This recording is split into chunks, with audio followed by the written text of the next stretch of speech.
Well, hello, model car fans. Welcome to the Muscle Car Modeler. My name is Ral, and this week I'm going to get into the kits that I picked up in January for my stash ads video, since here we are hitting February, and I usually do this the first week roughly. And it's getting to the point where I haven't picked up too many kits as of lately. I'm waiting on some kits. And I've got checked with my sponsor, Hobby Nut Models, checked on their website and everything. And he didn't have this kit, and it was on my list to go ahead and grab one whenever. And I knew that Hobby Lobby carried it. And, I get to, with them and their 40% coupon, there's no real reason to compete with them as well. So, when Hobby Lobby has all the same kits. So I get that. And I knew this kit was there, and it had been recently re-released, and I should have one somewhere, another fastback, but I recently picked up that resin coupe body, and I need this for the donor, and the chassis and everything else is used on it, because that only came with a few parts. So this was on my list. I was like, all right, when I find one, if Hobby Lobby has a 40%, I'll pick one up, and I was going there to get maybe some brush paints and everything. But so they did have this one, so I went in there and I picked this one up. And thankfully it's molded in white, and it's the same old kit we're familiar with. And at least it has the pad printed tires, which I prefer those, and decent decals. I like to check these. I haven't opened this particular one, but I will. I usually scan them so that I have them on file in case I mess some of them up. But I picked this one up there. And while I was there, I also grabbed this one, which I knew was out. I had kind of forgotten about it, and it was basically just grabbed it as a spare. Only because I have a few of these. I took the consoles out of them, the roof consoles, and I was like for the Bullet Mustangs, and I got resin bodies and stuff to build them with, so they're planned to be donor kits. And I thought, what, this has gotten such grief of being a difficult kit to build. So, and sometimes that's kind of fun. Take one of these that and just make it look good. Build it, make it look good. It's got some of the issues I don't like about it. There's a lot of things I do like about it. It's kind of fun. But being that it was really one of the first of the Shelby model kits I was able to build, I have a fondness for the kit. Even though there are tons of issues, and you can nitpick the heck out of this kit. I marked this one as a spare, just as I probably will build it, but there's a lot of things. But one of the things, it's got this like almost glow in the dark green color.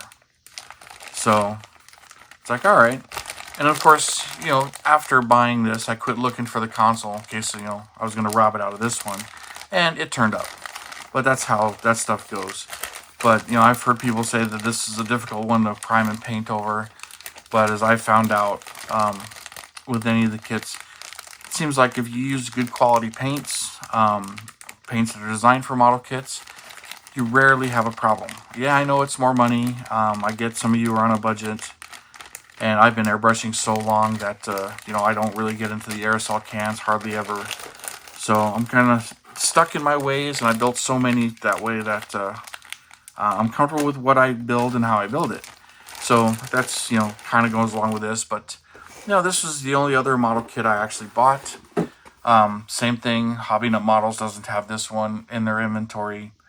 But, I do have some on order with Hobby Nut Models. They haven't arrived yet. I think next month's stack is going to be huge with all of the, releases that have made it out and that I'm picking up from him.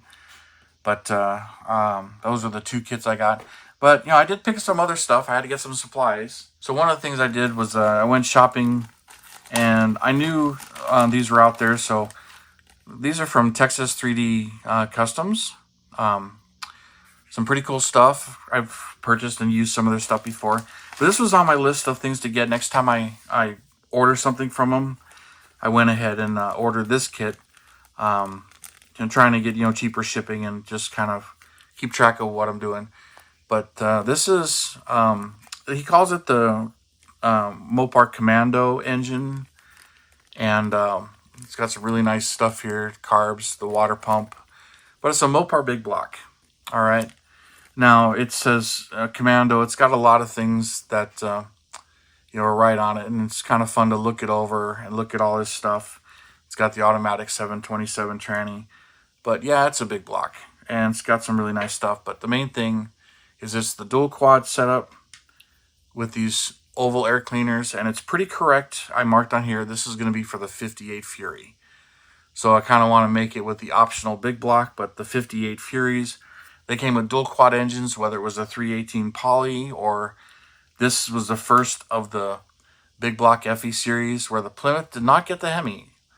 Kind of funny to think about, but Plymouth didn't get the first generation Hemi. What they did get was they were the first to get the big block wedge. So I had a gentleman one time, and it was kind of funny. He heard that I like automotive trivia, and he asked me if what was the first year for a 350 engine. And I thought that was kind of funny because I'm like, well, what are I'm working at the Chevy dealer at the parts counter. Are you talking about for Chevrolet or for any American manufacturer? Because I'm not sure if there was a 350 outside of the American manufacturers. But I knew about this engine. So I'm like, you just want to know what year? He goes, yeah. I'm like, all right, 1958. He goes, well, that's correct. I'm like, oh, yeah, okay. So you know about it. He goes, yeah, that's the first year Chevrolet came out with a 348 engine. I'm like, but that's 348. I go, it's 2 cubic inches off of 350. I go, what about Ford? 58 was the first year for the 352 FE motor. It's also 2 cubic inches off.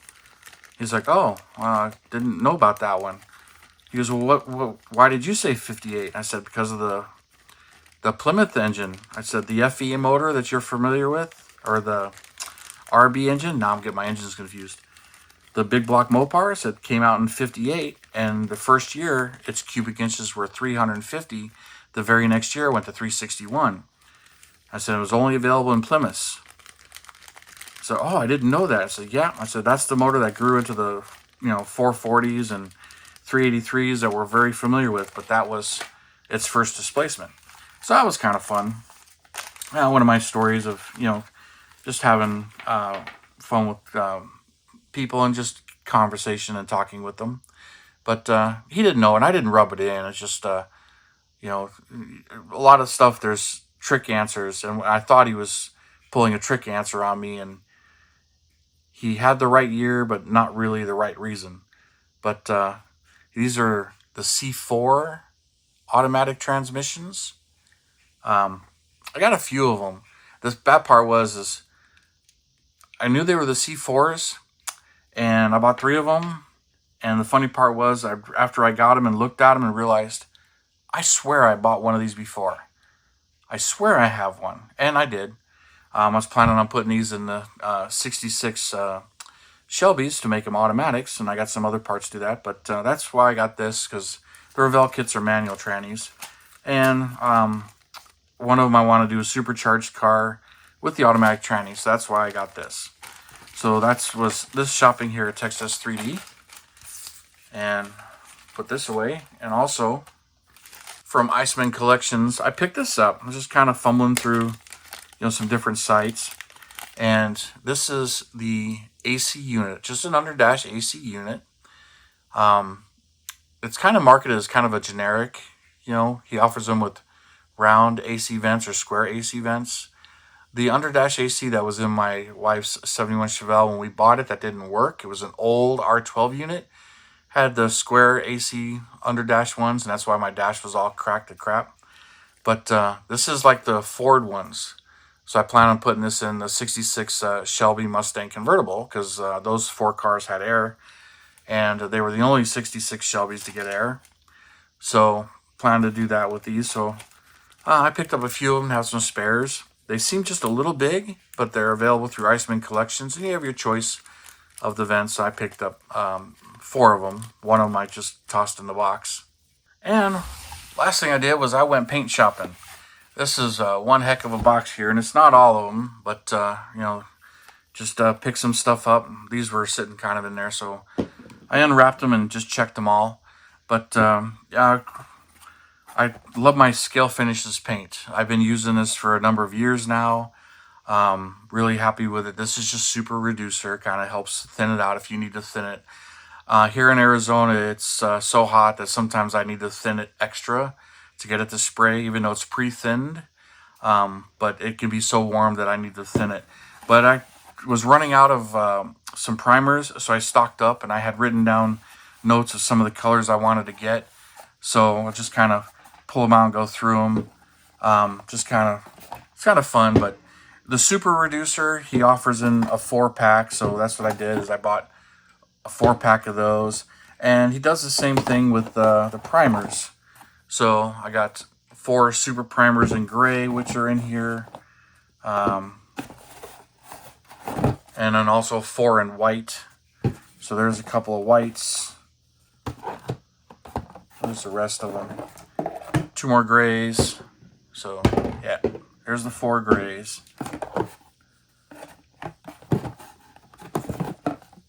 I know I didn't mix them all up. May have set them aside. There's a white. There's the other white. So there's the 4 whites, 4 grays, and the super reducer. I feel like I go through a lot of primer doing a lot of these paints. The rest of them were all notes and stuff that I was picking up here. So we'll get them all out here. And these are, I'll just kind of tell you what projects I have planned for these and why I bought them. So first I'm getting ready to do those SC Ramblers with that resin trans kits. Okay. So, and this I kind of goofed up a little bit, but one of the paints he offers is interior dark gray. So those cars, the interior isn't black. It's a kind of a charcoal gray. And I'm hoping this is dark enough. I also know that they're white, red, and blue. But so I got some Dodge white, which is kind of like a real white. Because they said it's a bright white. Those cars, they're not really an AMC white. But they're bright white, bright red, and bright blue. But that's where I kind of got myself a little bit. So I got Dodge's bright red, which is a bright red, and it's a really nice bright red. But at the same time, I decided I would buy Dodge bright blue, and I forgot that it's B5 blue and that is metallic. So wrong blue, but it should be a non-metallic blue, but a little bit darker than Grabber blue or AMC Big Bad Blue. It's not that color.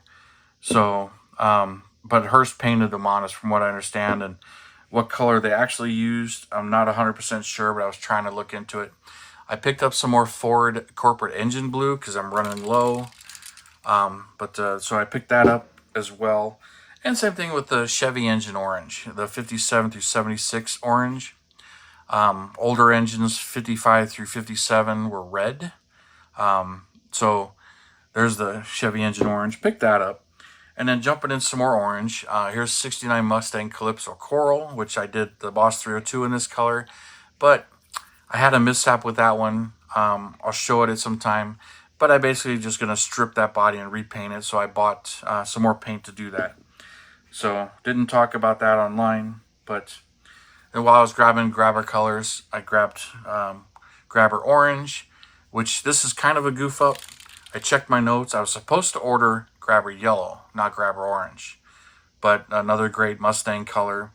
But my plan was to paint one of the 70 Boss 302s Grabber Yellow, not Grabber Orange. Because this is what the Twister Specials were. And I already have a 70 painted orange Twister Special. So this will end up on something, of course, but don't really know. But realized I had goofed that one up as well. So there's 2 I kind of goofed up. Then here's another one that's experimenting. I was looking at pinks, searching his website on pinks. And this is one that came up. Not a whole lot of pinks, but pink coral metallic. And this thing looks really cool. And I was thinking about doing this on the 59 Cadillac. And I think it looked really good on it. But, and then I was kind of thinking about February doing something in pink. So I'm like, I don't know if I'm going to build that Cadillac pink.